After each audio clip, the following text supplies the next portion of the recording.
பகவத்கீதையில் 4வது சாப்டரில் 37வது ஸ்லோகம். யதைதாம்சி சமித்தோக்னிர் பஸ்மசாத் குருதேர்ஜுன ஞானாக்னி சர்வகர்மாணி பஸ்மசாத் குருதே ததா. இப்போ இதுக்குள்ளே அர்த்தத்தை பார்க்கலாம். நம்ம சம்சார சாகரத்தை கடக்கிறதுக்கு ஆத்ம ஞானங்கிற கப்பலில் ஏறி கரையை அடையணும்னு சொன்னார் இல்லையா? அப்போ ஆத்ம சாட்சா்காரம் கிடச்சிரும் அப்படின்னு சொன்னார் இல்லையா? அர்ஜுனனுக்கு இங்கே ஒரு சந்தேகம் வருது. சரி, எனக்கு ஆத்ம ஞானம் கிடச்சிருத்துன்னு வச்சுப்போம், நான் கப்பலில் ஏறி இங்கே கரையை அடைஞ்சுட்டேன். ஆனால் அந்த சமுத்திரம் அப்படியே தானே இருக்குது, அதில் மறுபடியும் நான் விழமாட்டேன்னு என்ன நிச்சயம் அப்படிங்கிறான்.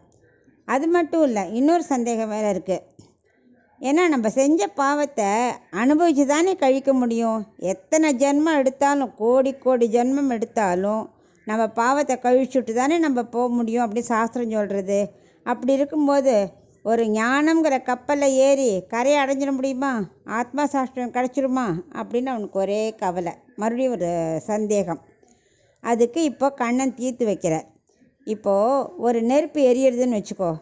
அந்த நெருப்பில் நீ விறகை போட போட போட போட எத்தனை விறகை போட்டாலும் அது என்னமாயிடும்? பஸ்பம் ஆக்கிடும், சாம்பல் ஆக்கிடும். பாக்கி ஏதாவது வைக்குமா? குச்சி குச்சி குச்சியாக வைக்குமா? இல்லை முழுசும் சாம்பல் ஆக்கிடுறது. அந்த மாதிரி உனக்கு ஞானம்ங்கிற நெருப்பு இருக்கு இல்லையா, அதில் உன் கர்மாவெல்லாம் அதில் போட பொசுங்கி போயிடும், எதுவுமே மிச்சம் இருக்காது.